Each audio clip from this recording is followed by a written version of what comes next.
말씀의 제목은 불이 섞인 유리바다를 건너는 자들의 노래. 좀 길기는 합니다.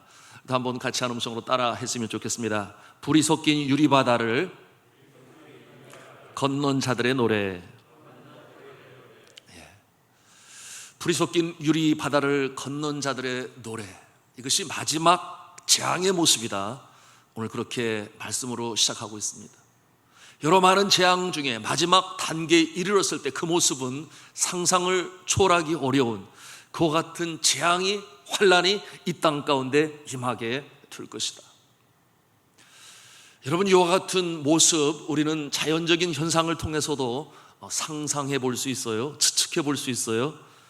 나사라고 불리는 미 항공우주국의 이 케빈 잔레라고 하는 분은 지구는 상상 이상으로 위험한 곳이다, 그렇게 말했어요. 그러면서 말하기를, 만일 혜성의 잔해 하나만 대서양의 중심부에 떨어진다 해도 그 폭발로 말미암아 엄청난 재앙이 땅과 바다를 덮을 것이고, 그러면 거대한 해일이 바닷가의 도시들을 덮칠 것이다. 높이는 1km 이상의 파도를 동반하는 이 해일이 쿠바, 미국, 멕시코, 대서양 연안, 그리고 카리브 해의 섬들을 쓸어가 버릴 것이다. 그 날이 저물기 전에 리오데자네이로, 살바도르, 부에노스아이레스, 그 다음에는 리스본, 홍콩, 싱가포르이 물에 잠기게 될 것이다. 그러면서 또 말을 했어요. 진짜 위험보다는 물보다는 불일 것이다. 혜성이 지구에 부딪히는 순간 오늘날 지구가 보관하고 있는 모든 원자폭탄을 한꺼번에 터뜨리는 그 폭발력이 나타나게 될 것이다, 그렇게 말하고 있어요. 그 폭발과 지진으로 땅은 무너지고 분화구들은 다 터져 나오게 되는데, 대기는 짙은 유황 독가스로 덮이게 되어 사람들은 모두 질식사하게 될 것이다. 이것은 과학적 데이터에 근거해서 내다보는 하나의 모습이에요. 정말 무시무시하죠. 여러분이 온 우주 만물의 창조주신 하나님께서 손 하나만 까딱 하시더라도 세상은 이렇게 여지없이 멸망당하게 될 것입니다. 마지막 날의 심판은 이 사람의 상상을 초월하고 이 불가항력적인 그와 같은 모습이 될 거예요. 그 대환란의 날이 오기 전에 세상이 아직 평안하며 신앙생활할 수 있을 때에 우리는 참 믿음으로 서 있어야 하겠습니다. 그날이 도적같이 임할 것이기 때문에 아무도 그날을 예측할 수가 없어요. 오늘 계시록 15장은 그야말로 폭풍전야의 모습이에요. 이미 경고는 주어졌습니다. 더 이상의 참고 기다릴 수는 없어요. 또한 이 재앙은 마지막 재앙이 될 것이다, 말씀으로 드렸습니다. 7절 말씀해 보니 이 7 천사들은 진노를 가득히 담은 금으로 만든 대접, 7 대접을 받아 들고 섰습니다. 그리고 말씀해 보니 이 7 대접을 차례대로 세상에 붓기 시작하면 어떤 일이 벌어질까요? 앞서 말씀드린 이와 같은 참으로 지구에 초토화되는 그와 같은 모습을 우리가 상상해 볼 수 있어요. 그 가운데 살아날 자가 누가 있겠는가? 여러분, 그런데 이 대환란의 날이 오기 전에 환란 중에도, 유혹 중에도 끝까지 믿음을 지킨 자들은 주님께서 모으신다. 우리가 지난 시간 요한계시록 14장을 통해서 말씀을 드렸어요. 주님께서는 낫을 들고 추수꾼의 모습으로 등장하셔서 모으신다 그러셨는데, 알곡들은 주님께서 추수를 하시고, 그러나 포도, 거기서 말하는 진노의 포도, 주님은 나타나시지도 아니하시고 천사들이 심판의 모습으로 포도를 거둬들인다 그랬습니다. 그와 같은 모습은 제2의 사망의 이 불못에 던져질 그와 같은 모습이라고 그랬어요. 여러분, 이 추수 때가 되어 주님의 손에 들린 자들, 알곡으로 모습으로 들림을 받은 자들은 복된 자인 것입니다. 저와 여러분이 그 가운데 있기를 저는 주님의 이름으로 축복합니다. 저는 오늘 이 온라인 예배를 드리면서 그런 생각을 해보게 되었어요. 참 어려운 때다. 여러분, 이와 같은 모습을 우리 한국에서는 처음으로 경험하실지 모르겠습니다만은 닫힌 지역, 장의적 접근 지역이라고 하는 선교적 용어로 네팔에서도 그런 일이 있었어요. 미리 전화가 와요. 오늘 정부에서 조사 나오니 예배에 오지 마세요. 왜냐하면 선교사의 신분으로 그 나라에 있다 발각되면 2주 안에 추방이거든요. 그런데 늘 와서 교회를 점검하는 것이 아니라 그것도 정보가 있고 흘리는 자가 있고, 그러면서 그 네팔 현지인 교회 담임 목사님이 연락이 오는 거예요. 오늘은 예배에 오지 마세요. 검사로 오면 큰일 납니다. 그와 같은 상황 가운데서 어떻게 합니까? 결국 가정에서 예배를 드리는 그와 같은 모습입니다. 여러분, 이 세상이 계속적으로 기독교에 대하여 우호적이라면 얼마나 좋겠습니까? 그러나 여전히 이 창의적 접근 지역, 막힌 지역, 닫힌 지역에서는 그와 같은 모습이 있는데, 그러한 가운데에서도 주눅들지 아니하고 믿음의 기백을 저버리지 아니하고 나는 끝까지 신앙을 수호하고 지켜 나간다. 이와 같은 강인한 영적 야성의 믿음이 없으면 그냥 무너지는 거예요. 그냥 휩쓸려 떠내려가는 것입니다. 오늘 아침도 말씀으로 나누었습니다만, 그렇게 떠내려 버리고 가버리고 말면 그때 주님 오시면 어떻게 되냐 그 말이에요. 자, 이 오늘 말씀에 주님의 손에 들린 알곡, 이 복된 자들의 모습, 대환란의 날에 어디에서 무엇을 할까요? 우리 2절에서 4절까지 이 복된 자들의 모습을 보여주고 있는데요, 2절 말씀에 보니 불이 섞인 유리 바닷가에 섰다고 그랬어요. 불이 섞인 유리 바닷가. 그리고 말씀해 보니 검은 고를 가지고 모세의 노래와 어린 양의 노래를 부른다 그랬어요. 기쁘고 감사한 그런 모습이에요. 그 환란 속에서도 제가 말씀을 드렸습니다. 대환란의 날은 끝까지 믿고 참으며 환란 중에도 믿음을 지킨 자들에게는 기쁨의 날이요, 감사의 날이요, 위로의 날이 될 것이다. 그러나 그러지 못한 자들에게는 그야말로 대환란의 날이 될 것, 심판의 날이 될 것이다. 극명대조한 이와 같은 모습이 나타날 것인데요, 자, 모세의 노래와 어린 양의 노래를 부른다 그랬습니다. 그러므로 3절에 뭐라고 말씀하고 있습니까? 주 하나님 곧 전능하신 이시여 하시는 일이 크고 놀라우시도다. 만국의 왕이시여 주의 길이 의롭고 참되시도다. 이와 같은 찬송으로 하나님께 노래를 드린다 그랬습니다. 자, 이와 같은 모습을 바라보면 모세의 노래라고 말씀하고 있으니 어떠한 모습을 상상할 수 있어요? 홍해 바다 앞에 선 이스라엘 백성들의 모습을 우리가 연상해 볼 수 있습니다. 뒤에서는 이 바로의 군대가 쫓아와요. 앞에는 홍해 바다가 넘실거려 나갈 수가 없습니다. 이와 같은 상황 가운데서 하나님께서 저들을 구하시고자 하시니 그 홍해 바다가 열릴 줄 누가 알았겠어요? 그러니 바로 왕이 멍청한 이스라엘인들 같으니라고, 이제 사막의 광야에 갇혔구나, 군대를 풀어 저들을 쫓아라.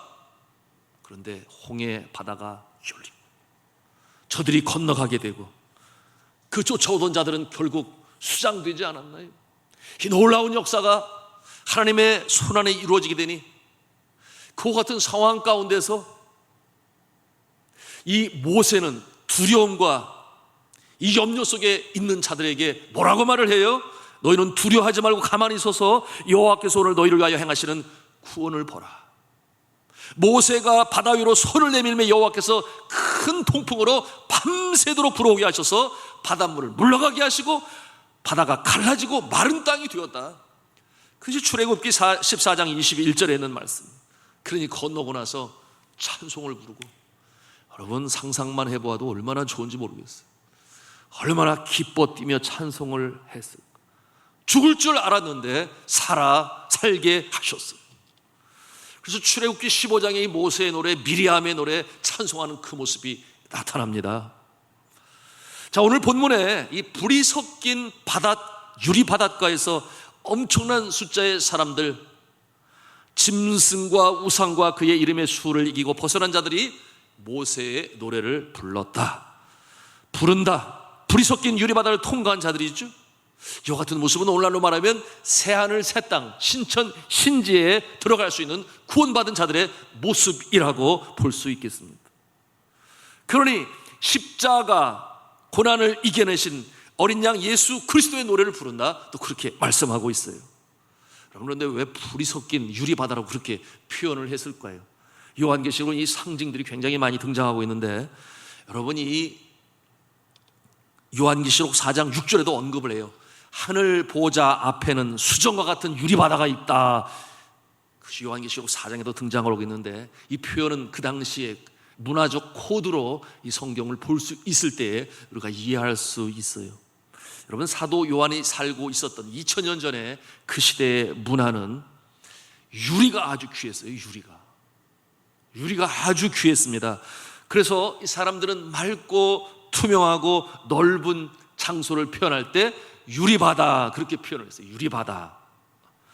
그런데 유리바다일 뿐만 아니라 불이 섞여 있는 유리바다 그랬어요. 불이 섞여 있다, 이와 같은 말씀은 무엇을 상징하는가? 쉽게 건너갈 수가 없다, 그런 뜻을 가지고 있어요. 쉽게 건너갈 수가 없다. 출애굽의 홍해 사건으로 보면은 이제 그들을 따랐던 바로의 병사들이 그것을 건너갈 수가 없어요. 오직 하나님이 택하신 백성들만이 불이 섞인 유리바다를 건너갈 수가 있다, 그런 말이에요. 그러니 유리바다는 투명하게 모든 것이 드러납니다. 죄가 드러나요. 건너갈 때 죄가 있으면 건너가지 못합니다. 불이 섞인 유리바다이기 때문에 그래요. 그러니 산상수를 통해서도 예수님께서는 말씀하시지 않으셨나요? 마태복음 5장 8절에 말씀하시기를 심령이 청결한 자는 복이 있나니 저가 하나님을 볼 것이며 하나님을 만나게 될 것이며, 불이 섞인 유리바다를 건너갈 때 건널 자들이 있고 건너지 못할 자들이 있다 하는 것을 이 모세의 노래 출애굽의 사건과 비교하여 이와 같은 말씀으로 우리에게 보여주시는 것입니다. 여러분, 과거나 현재나 미래나 가장 하나님 앞에서 중요한 일은 뭐냐? 심령이 청결하냐 하는 것이에요. 거룩하냐? 내가 거룩하니 너희도 거룩하라. 거룩이, 경건이 가장 중요한 문제가 될 것입니다. 여러분, 예수님 시대 바리새인들이 그러지 않았나요? 회칠한 무덤으로 표현을 해요. 겉은 그럴듯한데 그러나 속은 회출한 무덤과 같다. 시체 썩는 냄새가 난다. 여러분, 이와 같은 장례법은 우리가 익숙하지 않아요? 제가 필리핀에 있을 때 장례를 여러 번 치렀어요. 그런데 그 필리핀의 이 장례의 문화가 세멘트로 만든 그 관 안에 시체를 놓고 봉을 해요. 그러니 그 더운 날에 냄새가 얼마나 배어나오고, 안 나오면 또 어떡할 거예요? 완전히 봉을 하면 터져 나오지 않겠어요? 그러니 그 겉으로는 회칠을 해서 깔끔하고 청결한 것 같은데 그 안에서는 시체 썩는 냄새. 이것이 바리새인들의 모습이었습니다. 율법을 지키는 것 같은데 경건의 모양은 있으나 능력은 없다. 이미 하나님의 사람들이 아닌 것이. 이와 같은 저들, 이 불이 섞인 유리바다를 건널 수 없겠죠. 자, 그렇다면 우리 자신에게 질문해 볼 수 있어야 돼요. 뭐냐 하면, 나는, 저와 여러분은 이 맑고 투명한 유리바다를 건널 수 있는가? 불이 섞인 유리바다를 건너갈 수 있을 정도로 우리 심령이 청결한가? 하는 질문이 우리 마음에 있어야 되는데요.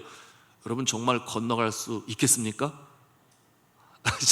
이 질문이 참 쉽지는 않아요. 여러분, 그런데 분명한 것은 우리가 이 세상을 살다 보면은 여전히 연약한 존재이니 영화 구원에 이르지 못했으니, 여러분, 제가 이렇게 말할 때 금방 이해할 수 있어야 되는데요. 여러분, 칭의 구원이 있다 그랬어요. 내가 예수를 구세주로 믿고 마음의 삶의 주인으로 영접할 때 우리는 의롭다 칭함을 받아요. 누구 때문에? 예수 그리스도 때문에. 그래서 칭의 구원이다. 그러나 두 번째, 여전히 이루어 나가야 할 구원이 있으니 날마다 구원을 이루라, 이 말씀에 근거하여 sanctification, 날마다 성화를 이루어 나가 우리의 성품이 변하고 점점 주님의 성품을 닮아가는 모습으로 살아갑니다. 그리고 마지막 영화 구원은 제2의 사망에 들어가지 아니하고 주님과 더불어 영생 복락을 이루는 완전한 구원의 단계에 이르는 것인데요. 그러다 보니 이 땅에 살아가는 동안에 우리가 본의 아니게 실수함으로 인하여 죄를 범할 때도 있어요. 그러나 우리가 이것으로 말미암아 좌절을 하거나 낙심하거나, 물론 마음이 아프고 힘들겠죠. 그러나 중요한 것은 바로 그 모습 때문에 예수 그리스도께서 이 땅에 오셔서 우리의 과거와 현재와 미래의 죄를 다 짊어지시고 십자가에 달려 돌아가셨습니다. 그리고 그 모든 죄를 하나님께서 용서하시게 하셨으니, 우리가 우리의 공덕으로 능력으로 죄 용서 안 받는 것이 아니라 예수님 때문에 그 용서가 우리가 죄를 주님 앞에 회개할 때 깨끗이 씻음을 받는 줄로 믿으시길 바랍니다. 이것이 믿는 자의 특권이에요. 그러니 주님 앞에 나와서 참회와 용서의 기도를 드리지 않아요? 또 이런 생각은 해요. 매주일마다 똑같은 그 주님 앞에 나오기 송구하지 않아요? 매주일마다 지난주에 돌이켜보니 아이고 이것도 잘못했네, 저것도 잘못했네, 또 회개해야 되겠네. 그러나 하나님께서는 이처럼 회개하는 자 예수의 이름으로 용서하시고 다시금 안으시고 새 생명으로 일어나게 하시는 줄로 믿으시기를 바랍니다. 이것이 은혜예요. 자, 예수를 제대로 확실히 믿는 사람들, 이 환난과 핍박 중에서도 예수의 이름으로 승리하며 나갑니다. 자, 오늘 말씀해 보는 세 가지를 이긴 자들이라고 말씀하고 있으니 2절에 나타납니다. 첫째는 무엇을 이긴 자? 짐승을 이긴 자, 그렇게 말씀하고 있어요. 전에 나눴습니다. 짐승은 무엇의 상징이라고 그랬어요? 정부의 상징이라고 그랬죠. 짐승은 정부의 상징이다. 요한계시록 볼 때 생각할 수 있는 모습이에요. 그 시대에 권력의 상징, 로마의 황제들, 그 중에 이 말씀이 기록될 당시는 네로였습니다. 권력, 어떠한 권력? 믿음을 저버리게 하는 권력. 오늘날에는 세상 정부가 그 권력을 통해서 기독교를 멸살하려고 합니다. 다친 지역도 그렇고 가까운 이웃 나라도 그렇고. 그것이 어떻게 가능합니까? 반기독교적인 이 문화를 법으로 보장하면서 이 세워 나가는 것입니다. 그런 모습이 왜 없어요? 있죠. 대표적인 것이 바로 동성애자들을 위한 성소수자법 아니겠습니까? 우리가 이와 같은 모습을 향하여 어떠한 모습을 자세를 가져야 되겠습니까? 다른 죄를 범한 형제 자매를 대하는 그 모습으로, 그 모습을 보고 아파하고 끌어안고 기도해주고, 그와 같은 모습이 우리가 저들을 향하여 우리의 자세인 것인데요, 한마디로 긍휼히 여겨 아파하고 기도해 줘야 되는데, 그런데 그러지 아니하고 그것은 당연한 것이다, 잘못된 것이 없다, 치료할 필요도 없다, 그냥 정상이다, 그러니 법적으로 보호해 주어야 한다. 이것이 성소수자법 아니겠습니까? 근데 그것은 성경적이 아니다, 그 말이에요. 이것이 세상의 문화 코드, 보이지 않게 문화를 침투하여 기독교적인 부분들을 없애가는 모습이 세상 정부로부터 진행이 되어진다, 그 말이에요. 그런가 하면 주일에 교회에 못 나가도록 왜 국가 자격증 시험을 치르는데 주일날 보아야 됩니까? 이것이 종교의 자유를 인정하는 모습이라고 볼 수 있을까요? 두 번째로 어떠한 면에서 이긴 자라고 볼 수 있겠습니까? 오늘 말씀해 보니 짐승의 우상을 이긴 자라고 그랬어요. 짐승의 우상, 그의 우상, 짐승의 우상 아니겠어요? 그러니 짐승의 우상, 당시에 네로 황제가 섬기던 신들이겠죠. 그리스 신화에 나오는 12 올림포스의 12신이 있어요. 여러분 그 이름들이 익숙하죠. 제우스, 헤라, 포세이돈, 데메테르, 아레스, 헤르메스, 헤파이스토스, 아프로디테, 아테나, 아폴론, 아르미테스, 헤스티아, 이와 같은 모습이 바로 짐승의 우상들의 모습이죠. 오늘날은 어떤 모습이겠습니까? 오늘날의 이 신두교 신화 안에 창조의 신인 브라마, 보존의 신 비슈누, 파괴의 신 쉬바, 이와 같은 모습이 그 모습이에요. 또 본인은 아니라고 그랬어요. 나는 신적인 존재가 아니다. 누구예요? 석가모니 시다르타가 그랬습니다. 그럼에도 불구하고 이 석가모니를 신적인 존재로 만들어 올려놓은 그와 같은 모습들 아닌 것이죠. 같은 맥락에서 사람을 신으로 세운 이 티베트 라마 불교라고 하는 이 모습에서는 달라이 라마라고 하는 대명사예요. 이와 같은 존재를 신적 존재로 하여, 여러분 이 티베트 라마 불교 템플에 가면 사진들이 많아요. 사람들의 사진들이. 왜냐하면 달라이 라마들이에요, 그 사람들이. 그래서 그들에게 복을 기원합니다. 비성경적인 것이죠. 그런가 하면은 도교를 통해 신적 존재가 된 조상신들이 있지 않겠습니까? 유비도 있어요. 또한 관우도 있어요. 창비도 있어요. 무속신앙을 통해 대만에 가니까 빠이빠이 신이라고 그러더라고요. 여하튼 그와 같은 그림이 집안에 있어요. 빨간 불을 켜놓고. 우리나라의 이 도교의 신앙이 어떻게 이 땅에 자리를 잡았는가? 사명대사라든지 삼신당 할머니라든지 성황당의 천하대장군, 그런가 하면 지하대장군, 기암 괴석에 이르기까지 그 수를 헤아릴 수가 없습니다. 이 비성경적인 것이에요. 그 다음에는 무엇을 이겼는가? 짐승의 이름의 수를 이기고 벗어난 자들이라고 그랬어요. 짐승의 이름의 수를 이기고 벗어난 자들. 여러분, 지난 시간에 배웠습니다. 666이라고 하는 숫자가 바로 짐승의 숫자 아니겠습니까? 666의 숫자를 인침을 받지 아니하고, 무슨 말이냐면 당시 로마 정부의 네로의 로마 정부가 제공하는 혜택을 받지 아니한 자들, 바로 그 모습이라고 볼 수 있겠는데요. 지금은 사라졌지만 그와 같은 모습이 미국에 있었어요. 흑인 노예제도. 국가가 조장했습니다. 백인 우월주의를 만들었죠. 그런 것이 그것이 분명히 비성경적인 것임에도 불구하고 많은 농사를 지어야 하니, 인력이 필요하니 흑인을 노예로 삼아서 농사를 지어라 조장했어요. 정부 정책이었던 것입니다. 그러니 이 남부지방에 많은 농토를 가지고 있는 저들은 정부로부터 혜택을 받아요. 그런데 그 모습은 성경적이 아니다 그 말이에요. 이와 같은 모습을 보고 이것은 아니다, 이것은 아니다. 하나님이 어릴 적에 주셨던 그 비전을 가지고 결국 남북 간의 전쟁을 치르면서까지 그것이 남과 북으로 나눠지게 되는 배경이 되니 아니다. 그래서 남북 전쟁을 시작하고 에브라함 링컨 아니겠습니까? 그래서 결국 노예 해방을 선언하고, 이것이 성경으로 돌아가는 모습인데요. 오늘날은 없나요? 왜 없겠습니까? 국가가 주도적으로 진행하는 전면적 무상복지 정책, 전면적 무상복지 정책, 이 제도는 비성경적이에요. 사람은요, 힘들면 하려고 하지 않아요. 놓아두면 나태하고 죄로 타락한 존재는 본성적으로 게으른 것을 좋아합니다. 일하기 싫어해요. 놀고 먹는 거 좋아해요. 그래서 귀족의 집안에 태어나는 것을 제일 특권으로 여기는 유럽의 청년들이 있어요. 미국은 달라요. 미국은 서부 개척 정신을 가지고 있어서 부모를 의지하지 아니하고 오히려 부모가 도와주는 것을 싫어해요, 자녀들이. 그리고 부모들은 내가 도와주지 않았는데도 저렇게 컸다라고 하는 것이 최고의 자랑이에요. 그와 같은 모습은 성경의 바탕을 둔 모습이라고 볼 수 있겠습니다.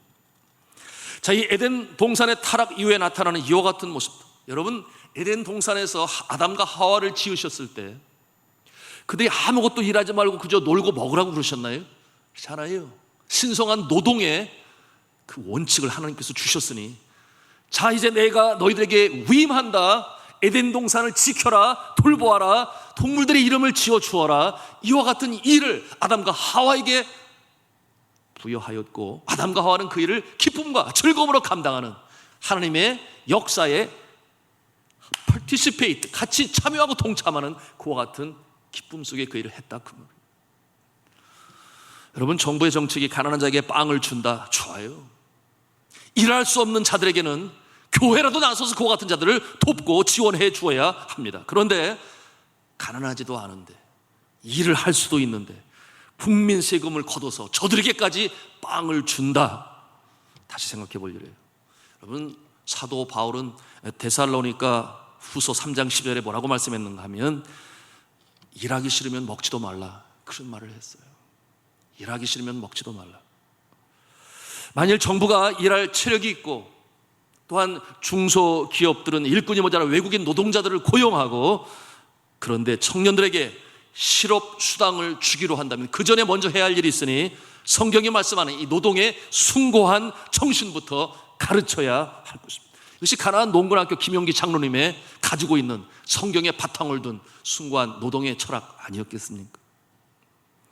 정말 청년들이 일을 하지 않고 그 최소한의 실업수당을 가지고 살려고 한다면, 그래서 부모의 곁을 떠나지 아니하고 그것으로 살려고 한다면, 그것은 성경이 말하는 그 바와는 상치되는 것입니다. 여러분, 블라디미르 레닌이라고 하는 분을 알 거예요. 공산주의 이론을 세운 사람이죠. 공산주의 이론에서 공산 정권 유지 비결 첫 번째가 무엇인가 하면 국가 권력 및 구호품에 절대 의존하게 만들어라. 누구를? 시민을. 국가 공권력에 철저하게 의존하게 만들고, 그리고 구호품에 의존하게 만들어라.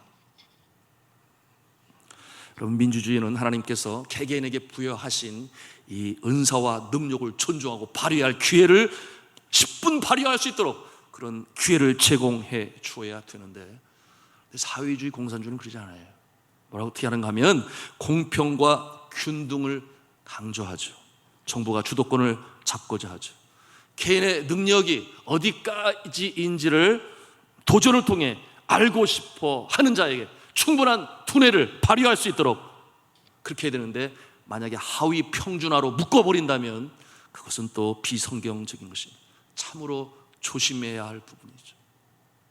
여러분, 이 블라디미르 레닌이 공산당 이론에서 이 공산당이 유지되기 위한 또 한 가지 방법이 뭔가 하면 세 번째 원칙인데, 더 이상 개인의 노력으로 계층 상승이 불가능한 사회로 만들어라. 그렇게 지침을 만들었어요. 개인의 노력으로 신분 상승이 올라갈 수 있는 기회를 주지 말아라. 균등하게 만들어라. 여러분, 아메리카 인디언들이 얼마나 불쌍한 줄 아십니까? 제가 미국에 가서 그 모습을 보았어요. 선교지 불쌍한 형제들과 다를 바가 없이. 여기가 뉴멕시코로 기억을 하는데, 그곳에 이 사막을 달리는데 그곳에서 손으로 만든 것들을 가지고 나와서 이 핸드크래프트죠, 이 수공품, 수제품들을 만들어서 팔아요. 물론 수당을 받기도 하겠죠. 그래서 왜 이렇게 되었는가 보니까 학교를 안 다녀요. 학교를 안 다녀요. 그러니 시간은 많은데 할 일은 없고. 왜 그렇습니까? 정부에서 주는, 이 시민에게 주는 그와 같은, 그걸 뭐라 그래요? 소셜 시큐리티 시스템이라고 하는데, 여하튼 받는 것이 있습니다. 그러니 가만히 있어도 기본적인 생활은 돼요. 그러니까 열심히 공부해서 자신의 비전을 이루어가고 하는 모습하고는 너무나 다르니 저들이 일삼는 모습이 마약과 이 술, 알코올 중독자들이 되어서 여러분, 자신의 권위를 주장하지 못하고, 미국 사회의 아메리카 인디언들은 그야말로 있는지 없는지 그와 같은 모습을 제가 보았습니다. 그러니 저들의 생존 야성을 죽이고 땅도 다 빼앗기고 그냥 그렇게 살아가요. 자, 이와 같은 말씀으로 제가 나누는 것은 이 정부를 통해서 짐승의 숫자 666이라고 그랬습니다. 그 혜택을 누리는 가운데 하나님이 기뻐하시는 성경적인 모습이 아니라, 그 문화가 아니라 전혀 다른 모습으로 나가는 이 같은 모습을 이긴 자들을 이 불이 섞인 유리바다를 건너게 하신다. 그런 말씀으로 오늘 이 말씀을 우리가 해석할 수 있습니다. 자, 이와 같은 짐승과 그의 우상과 짐승의 수를 통한 모든 세상적인 그러나 비성경적인 유혹과 혜택을 이기고 벗어난 자들이 유리 바닷가에 서서 구원의 찬송을 부르며 하나님께 영광을 올리는 것입니다. 저와 여러분이 그러한 모습이 되시기를 주님의 이름으로 축복합니다. 주님께서 주신 능력을 가지고 열심히 수고하고 땀을 흘리며 하나님이 나에게 주신 비전을 나는 이루어나간다, 이런 마음은 너무나 소중한 것이에요. 자, 그 다음에 우리가 5절 말씀에 보니 어떠한 내용이 있는가? 하늘의 증거 장막의 성전이 열리며 라고 말씀하고 있습니다. 증거 장막이란 광야에 세운 성막을 연상하게 하죠. 그 안에 지성소에 언약궤가 있습니다. 그게 증거 장막인데요. 그런데 하늘에도 성전이 있다. 그런데 그것이 열린다. 그런 뜻은 어떠한 뜻을 가지고 있는가 하면, 이 대속죄일 1년에 딱 한 번 이 성막의 지성소가 이제 열리게 되었는데요, 속죄일에만, 대속죄일에만 한 번 열렸습니다.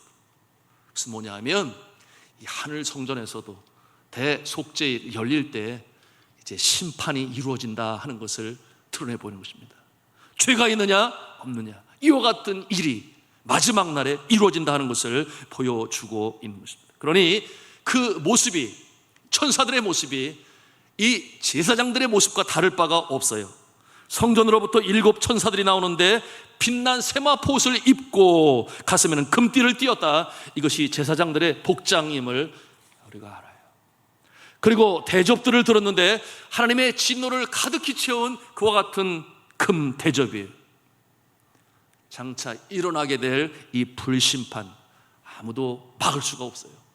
여러분 8절에 보니 하나님의 영광과 능력으로 말미암아 성전에 연기가 가득 찼다 그랬어요. 마치 그 모습은 시내 산에 구름이 모이고 쉐키나라고 말하는 하나님의 영광이 나타나는 그와 같은 모습을 이렇게 보여줍니다. 상상하게 만들어요. 이와 같은 모습은 그가 하시는 일, 이 심판을 아무도 막을 자가 없다 하는 것을 보여주는 것입니다. 자, 오늘의 말씀을 정리하겠습니다. 여러분은 어느 자리에 서게 될 것입니까? 당연히 심판을 받을 자리가 아니라 구원받은 자들의 백성의 한 사람이 되어 주의 이름을 찬송하며 주의 영광을 노래하는 그와 같은 모습이 되심을 믿습니다. 믿습니까? 네. 내 안에 계신 예수 그리스도 나의 구주심을 확신하고 내 삶의 주인으로 내가 예수님을 영접하였다면 너무나 확실한 것이니 기쁨과 감사, 그 주시는 위로 말미암아 우리가 주를 찬송할 것입니다. 언제? 주님께서 오시는 그날. 근데 그날이 내일인지 모레인지 알 수가 없어요. 아니면 오시기 전에 우리가 먼저 개인적인 종말 때문에 주님 앞에 올라갈 수도 있을 것입니다. 그러나 오늘 말씀을 통해서 우리는 그 마지막 날의 그 모습을 마음에 그려볼 수 있습니다. 그것은 우리에게 무엇을 줍니까? 소망을 주는 거예요. 격려가 되고 용기가 되는 거예요. 어려운 때에 믿음을 지켜나가는 자들. 세상 사람들이 손가락질할 수 있어요? 어째 그러냐 그러면서. 왜? 자신들과는 다르기 때문에. 여러분, 성도라고 한 말에 이 성자가 거룩할 성자를 쓰지만 그러나 본래의 뜻은 뭐냐면 구별된 자, 그런 뜻을 가지고 있어요. 에클레시아라고 하는 이 교회, 성원이 된다고 하는 것은 구별된 자, 다른 자.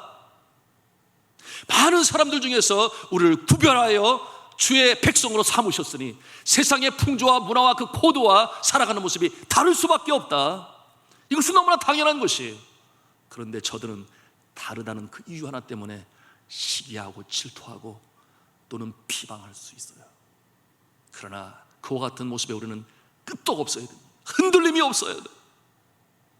믿음을 지켜나가는 자, 환난 중에 믿음을 지켜나가는 자, 생명의 면류관, 의의 면류관을 하나님께서 주십니다. 확신을 가지고 어려운 때를 이겨나가시는 저와 여러분 다 될 수 있기를 주님의 이름으로 축원합니다.